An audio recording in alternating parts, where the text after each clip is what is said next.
सभी को मेरा नमस्कार। मैं डॉक्टर अंजलि राजपूत। मैं आपके सामने लेकर आई हूँ एक ऐसी वीडियो जो आज के टाइम पे बहुत ज़रूरी है और मैं चाहती हूँ कि आप सब ये वीडियो ज़रूर देखें। आजकल एक प्रॉब्लम चल रही है, ब्रेन हेमरेज। बहुत ज़्यादा स्ट्रोक हो रहा है, बहुत ज़्यादा। 35+ से लेके 65+ तक ऊपर तक जा रहा है। कम एज में भी ये सब हो रहा है, ब्रेन हेमरेज, हार्ट अटैक। तो मेरी आपसे रिक्वेस्ट है कि आप अपनी बीमारियों पे ध्यान दें और आप अपने हेल्थ पे ध्यान दें और इन बीमारियों से आप बचें। अगर आपको मिनी स्ट्रोक आता है तो प्लीज़ आप डॉक्टर के पास जाएं और अपना एमआरआई कराएं और देखें कि आपको किस कारण से ये आया है और क्यों आपको ये प्रॉब्लम हो रही है। ब्रेन हेमरेज आजकल बहुत ज़्यादा हो रहे हैं, जिससे पैरालिसिस अटैक हो रहे हैं और काफ़ी चीज़ों से लोग गुजर रहे हैं और कम एज से ये शुरू हो रहा है और 65+ तक ऊपर तक जा रहा है। 80% ये केस हो रहे हैं, लोग बहुत ज़्यादा लोगों की डेथ हो रही है। तो ब्रेन हेमरेज का सबसे बड़ा कारण है होने का कि जैसे आपको डायबिटीज़ है, आपका बीपी हाई है या आपको इस तरह की प्रॉब्लम है, आप सही टाइम से, कई बार क्या होता है कि बीपी हाई होता है और आप 2 दिन का गैप कर देते हैं, मेडिसिन नहीं लेते हैं, बीपी और हाई हो जाता है, उससे जो आपकी नस है वो फट जाती है या कभी कभी ब्लॉक हो जाती हैं, जिससे जिसे आप कहते हैं कि ब्रेन हेमरेज हो गया।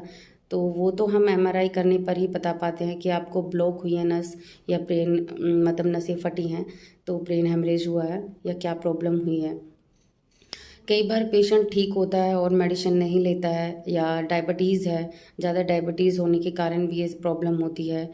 और आपको जैसे सरल भाषा में आपको समझाऊं, जैसे बिजली का खंभा होता है, ऊपर उसके नीचे की साइड में वायर लगी होती हैं। अगर हम वायर नीचे से कट कर देंगे तो उस ऊपर खंभे पे जो ट्रांसफार्मर होता है उसमें ब्लड सप्लाई, अगर बिजली नहीं जाएगी तो वो एकदम डैमेज हो जाएगा। इसी तरह से हमारा शरीर है, जैसे हमारा ब्लड है, वो ब्लड प्यूरिफाइड नहीं होगा, ऊपर नहीं पहुँचेगा तो ब्लड सर्कुलेशन नहीं होगा और ब्रेन डैमेज होने के चांस होते हैं।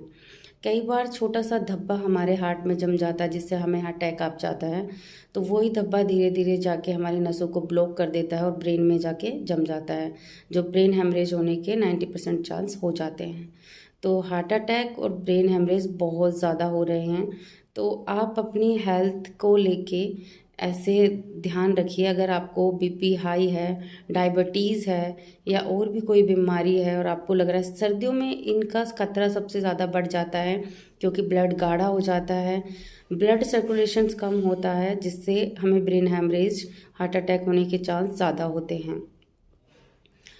तो आप अगर, कई टाइम ऐसे होता है कि आपका हॉस्पिटल 4 घंटे या 3 घंटे की दूरी पर होता है और आप नहीं पहुंच पाते हैं, तो आप ऐसे डॉक्टर के पास मत जाइए जिसके पास बहुत लंबी भीड़ हो। आप प्रॉपर छानबीन करके ऐसे हॉस्पिटल में जाएं जहां पर आपको स्ट्रोक के एक टीम होती है। जैसे उनको पता होगा कि आपका फेस टेढ़ा हुआ है या आपको अटैक आया है, प्लस या आपका बीपी हाई हो के नस फटी है या आपका नस ब्लॉक हुई है, तो जब आप हॉस्पिटल में जाएंगे तो वो जो हॉस्पिटल की टीम होती है वो आपका एमआरआई करेगी। इस तरह से वो देखेगी कि एक्चुअली में नस फटी है या ब्लॉक हुई है, वो किस तरह से ट्रीटमेंट होना चाहिए।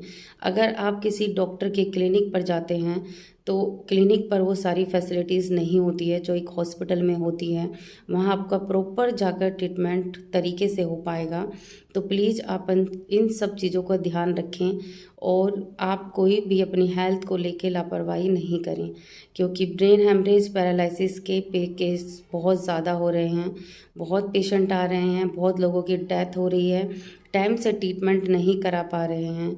और जब पेशेंट को पैरालिसिस होता है या ब्रेन हेमरेज होता है या पेशेंट का ट्रीटमेंट स्टार्ट होता है, कुछ फैमिलीज़ हैं जो पैरालाइज होने के बाद उन पेशेंट को पेमेंट अफोर्ड नहीं कर पाते, उनको घर पे ले आते हैं।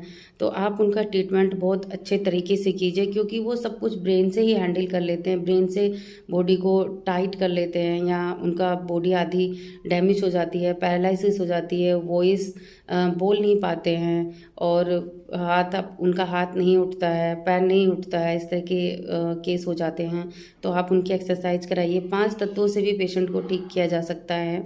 सबसे पहले तो आपका यही है कि आप हॉस्पिटल जाइए, एमआरआई कराइए, ये देखिए कि ब्रेन की जो नसें हैं वो फटी हैं या फिर ब्लॉक हुई हैं या किस तरह के सिम्टम्स है, उसके बाद ही आपका ट्रीटमेंट पर आता है।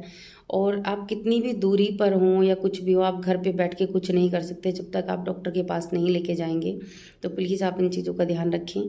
सेकंड है कि अगर घर पे पेशेंट आ जाता है और आपको उनकी फिजियोथेरेपी करानी है, एक्सरसाइज कराइए, पेशेंट के अकॉर्डिंग देखिए कि पेशेंट किससे का अपना काम कराना चाहता है या डॉक्टर कैसा है जो आपके घर पर ट्रीटमेंट के लिए आ रहा है, वो आपकी थेरेपी अच्छे से कर पा रहा है नहीं कर पा रहा है। एक बीमारी और होती है कि आप जब बेड रेस्ट पे आ जाते हैं, वो हम नेक्स्ट वीडियो पे बताएंगे कि वो क्या बीमारी होती है, आपको उससे कैसे बचना है।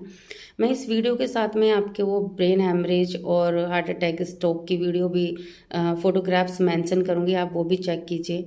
अगर इसके रिगार्डिंग आपके कोई भी क्वेश्चन है तो आप हमें भेज सकते हैं, पूछ सकते हैं, हम आपको रिप्लाई ज़रूर देंगे। पर आप अपना ध्यान रखिए, अपनी हेल्थ को लेके लापरवाही ना बरतें और अपना हेल्थ को लेके ध्यान रखें, एक्सरसाइज करें। ब्लड सर्कुलेशन आपकी बॉडी का होना बहुत ज़रूरी है, तो आप अपने लिए ध्यान रखिए। धन्यवाद। Thank you so much.